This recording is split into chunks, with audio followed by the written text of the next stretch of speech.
Now, the most significant game of the season so far ends in a draw, 1-1 at home to West Ham. Glen, was that good enough to keep the manager in his job for a few more days?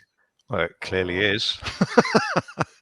Because at the time of going to press. At the time of going to press, he's still there. So the atmosphere inside the ground was relatively decent. There weren't any protests that I heard or anything like that. There's a few boos at the final whistle. I think the most of the life has been sucked out of most people. But that game today it's a difficult one to judge, really. I think most people would have taken a point before the start of the game. It would have been nice to win. West Ham are a decent side. Got a very good squad now. But first half we played well. The initial plan was we were kind of 4-3-3 in possession, and it was almost like 4-1-4-1 when we didn't have the ball. And the first half it went well. We created a couple of chances, and obviously scored the goal, which owed a little bit to fortune. There's question marks over a foul throw. The referee got in the way, and there was a deflection as well. So we were maybe a little bit fortunate to be ahead at half time, especially as West Ham had 3 or 4 chances that were kind of inches wide of the post, stuff like that. But 1-0 at half time, happy days. The start of the second half again was abysmal, and it was a matter of time before West Ham scored, which they duly did. And after that, Ralph had to change something, but the quadruple substitution was I don't know. I mean, a couple of the subs I thought were okay. Edozie on for Armstrong, fine. Diallo on for Maitland-Niles, who was clearly tired. He had a good game, by the way. But taking off Che Adams was ridiculous. And I wouldn't have taken Aribo off either, because I just felt like in the last sort of 20, West Ham, because they're quite a physically big side, they're going to score a set piece or something. We just suddenly looked very lightweight the last 20 minutes. So in the end, even though we had a sort of like half chance, didn't we? Was it Edozie had a shot that was straight at the keeper? At the end, I was quite pleased to get out of there with a point. But the second half was really bad. I just thought overall the second half we didn't do enough to win the game and finish it off, and we really needed to. Steve, what was your take on it? Because the second half, it looked like we were the team that played on Thursday night and were looking a bit devoid of ideas and a bit leggy. Yeah, this seems to be a bit of a common theme with us over the last sort of 18 months or so. Ever since we sort of decided that the ultra high pressing idea was basically the reason why we were collapsing late in games, why we were picking up so many injuries, and we did away with it and kind of went with something that was a little bit more selective, which kind of on the face of it seemed like a very sensible idea, but in practice hasn't worked in the slightest. We do seem to have suddenly developed an issue with stamina, even in games where we haven't been going full pelt. We've generally been the ones on the back foot in the last 10, 20 minutes of games, even against teams that we should be at least putting up a good fight against. As Glenn said, West Ham are a good side.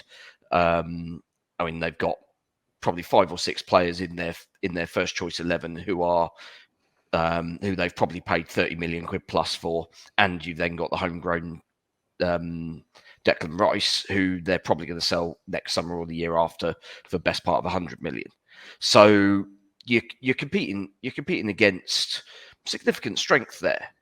But at the same time, something's got to be looked at in terms of the way we're finishing games. And also, to be honest, with the way we're starting second halves, we've discussed this a lot already this season, that basically every second half in games this season, we've been second best comfortably.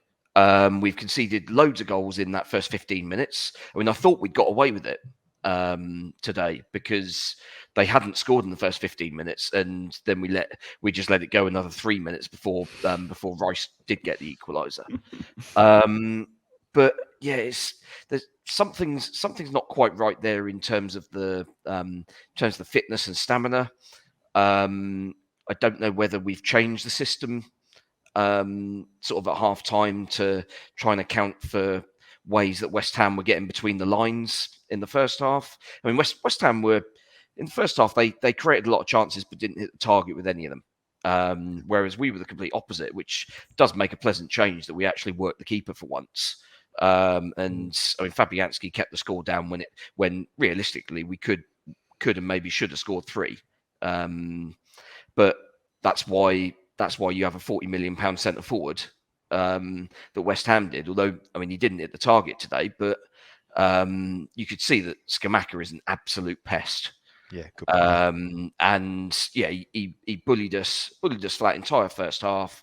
Second half, I actually thought we got to grips with him a lot better, but that just meant that the threat came from elsewhere. But yeah, I mean, as you say, before the game, you might take a point against these, but probably not when you've seen the lineup where they've picked, I think, 5 fullbacks in their 11. They had a lot of defenders missing, didn't they? Yeah, they didn't. Yeah. They didn't have a single first choice centre back available. I mean, Cour is the only one I think who could possibly be classed as a centre back, and yet they started him as right wing back, which I found absolutely fascinating. But yeah, other than that should have been the back 4 that we were able to run at. And to be fair, first half we did, but second half we just never really got going. A couple of little flashes, but we just don't keep the ball in the second half very well. So we're constantly backpedaling because we've given the ball away sloppily, or we've lumped the ball up the field with nobody within 40 yards of where it's landing. So it's just there's something not quite clicking there, and realistically that isn't going to change just with the return of Romeo Lavia, which by the sound of it might be sooner rather than later, which is a bit of a bonus. But yeah, it's all a bit sort of uncertain at the moment, and I think that uncertainty is filtering through to everybody now. And it almost feels like the club is kind of going through that sort of process where they're waiting for the natural break to actually act and do what seems to be kind of the inevitable outcome of the axe is poised, as it were. The axe is poised. Jacob, did we learn anything new today? I mean, Sport Republic, would they have been happy with what they saw, or is it same old, same old? It's probably same old, same old. But the way I see Southampton, it's like a bit of dough. You basically, you roll it and roll it and roll it, and the defense is dropping deeper. The attack's basically where it was in the first half, and then eventually everything just thins out. And in the middle is the midfield, and they just completely were scrambled. In that second half, I just thought the team became so stretched. I thought, you saw it in the goal.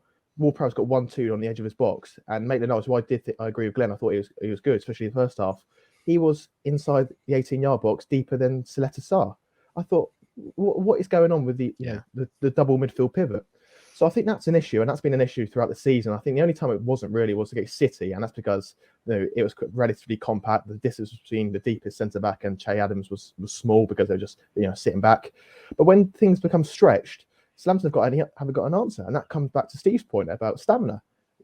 This team used to absolutely revel in the chaos. Ralph used to love it. He used to call it ping pong. They used to love going end to end. That was their game because they thought, this is more of a 50-50 and we could win this game because we've always been a little bit, we've always had a shortfall of quality. But now when things go end to end, Southampton just seem to just dwindle in numbers really. And I thought West Ham were going to win, so that's a positive that Southampton managed to hold out. But I do feel, and it comes back to this point, I know it's on a completely different tangent, but James Ward-Prowse, I thought he was okay today, but he's got so much to do in that midfield. And even Maitland-Niles as well. So I don't think it is a personal problem. I think it's just a structural issue. And these things are so deep and ingrained now that it's not a quick fix. It's going to take time, and it might need refreshing of ideas. Do you think the defence dropped deeper today, Jacob, because of Sarr being on? And he's not as quick as Bella-Kotchap. That's just occurred to me now. I didn't really think of it at the time. I don't think so, because I think if you saw him at Marseille, he was quite a front foot defender anyway. He liked to stay high with Saliba. But I just think it might be just more of a mentality thing in terms of, we don't actually like being ahead in games. We like to chase games. So there's an onus. But now, Southampton are thinking, okay, we haven't kept a clean sheet this season. The only EFL team not to keep a clean sheet. We've just got to sit back now. We've got to sit in our 18-yard box, and assume that's the thing to do. And that's where you kind of look on the side for that calming influence, and you see Arsenal, you see Ruben Sellers. Are they giving that clarity of message? I'm not too sure. Glenn, let's just talk about Che Adams. You said that actually he did all right today. Could have scored again. Probably wasted the game's best chances, but they were getting some success with the long kicks, and he was holding things up well and bringing people in. I was impressed with Bazuni's distribution today. I thought he had a good game, didn't he? Yeah, 95% of the time he either found Che Adams or he found Joe Aribo. That was the other target he was looking for on the right hand side, and that caused them problems. The fact that they were makeshift at centre back, because Kera's not a dominant centre back, and what's his name, Johnson, he's not either. So that was tailor made for Adams to go battering them around, and he did that. And this is what I got so annoyed when he got taken off, because all of our attacking play was set to go up through him, and then you take him off and bring on Sekumara, who is just lightweight, and he doesn't hold the ball up, and that just meant every time it went to him, the attack broke down. Not his fault. He's just not that sort of player. He can't play as the Graziano Pella role. It's just ridiculous expecting him to do it. But that's what we did. But I thought Adams was decent. I thought the first chance that Fabianski saved at the time, I thought that was easier than it actually was. I've seen it back now, and he basically had to hit it when he did, and he had to hit it where he did. So that was a decent save, and the second one was a really good save by Fabianski. Got down low at the near post. So it wasn't like he'd missed sitters or anything like that. I thought he was a right handful, and we have to accept that until the transfer window opens again, he is the best we've got by a long, long way. And if we possibly can, we have to keep him on the pitch for the whole 95, 96 minutes, because without him, we've got even less of a clue going forward. He's the only one who sort of has any sort of movement ahead of the ball. This is the thing I was going on about last week. We're static a lot of the time, and we combine that by having midfield players or players slightly deeper, like Adam Armstrong. Adam Armstrong just runs until he runs into someone. He doesn't release the ball. He works incredibly hard, but there's just that lack of quality there. And Elyounoussi is the same. He works incredibly hard as well, but the final ball is always too slow, or he gets crowded out because he's too slow to make his mind up, sort of thing. And yeah, it's a thankless job playing up front for us. And I think Che had a decent game today, but he'll be disappointed that he didn't score. Is that still the missing piece again, Steve? We've spoken about this week after week. Ben says the main concern for me is the lack of goals and a top goal scorer.